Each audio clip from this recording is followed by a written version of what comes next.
ಗರ್ಭಪಾತ ಆದರೆ ದೋಷ.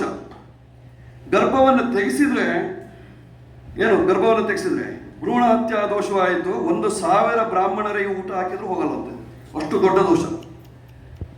ಗರ್ಭವನ್ನು ತೆಗೆಸಿದ್ರೆ, ಗರ್ಭದಲ್ಲಿ ಮಗು ಸತ್ತು ಹೋದ್ರೂ ದೋಷ. ಅದಕ್ಕೂ ಪ್ರಾಯಶ್ಚಿತ್ಯವನ್ನು ಹೇಳಿದ್ದಾರೆ. ಸಿಜರಿನ್ ಮಾಡಿದ್ರು ದೋಷ. ಸಿಜರನ್ನಿಗೆ ಜ್ಯೋತಿಷಿ ಆದವರು ಯಾವಾಗಲೂ ಡೇಟನ್ನು ಕೊಡಬಾರದು. ಖಂಡಿತವಾಗಿ ಇದನ್ನು ಜ್ಞಾಪಕ ಇಟ್ಕೊಳ್ಳಿ.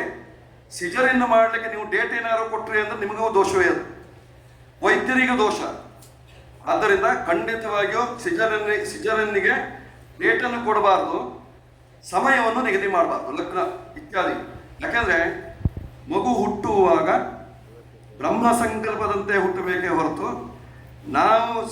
ನಾವು ಕೊಟ್ಟ ಡೇಟ್ನಲ್ಲಿ ಯಾವಾಗಲೂ ಮಗು ಹುಟ್ಟುತ್ತಾಳೆ ಆ ಮಗುವಿನ ಜೀವನ ಅಸ್ತವ್ಯಸ್ತವಾಗುವ ಸಾಧ್ಯತೆ ಇರ್ತದೆ.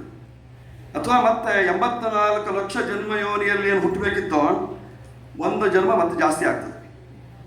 ಅಂದ್ರೆ ಅಲ್ಲಿಗೆ ತೂಕ ಹಾಕಿದಾಗ ಅವನೇನು ಮಾಡ್ತಾನೆ, ನೀನು ನಿನ್ನ ತಾಯಿ ತಂದೆ ಮಾಡಿದಂತಹ ದೋಷದಿಂದ ನೀನು ಯೋನಿ ಜನ್ಮವಾಗಿ ಬರಲಿಲ್ಲ, ಆದ್ದರಿಂದ ಮತ್ತೊಂದು ಜನ್ಮ ಎತ್ತು ಅಂತ ಕಳಿಸ್ತಾರೆ. ಹೀಗಾಗಿ ಖಂಡಿತವಾಗಿಯೂ ಜ್ಯೋತಿಷಿಯಾದವರು ಕೊಡಲೇ ಕೂಡುದು ಇದನ್ನು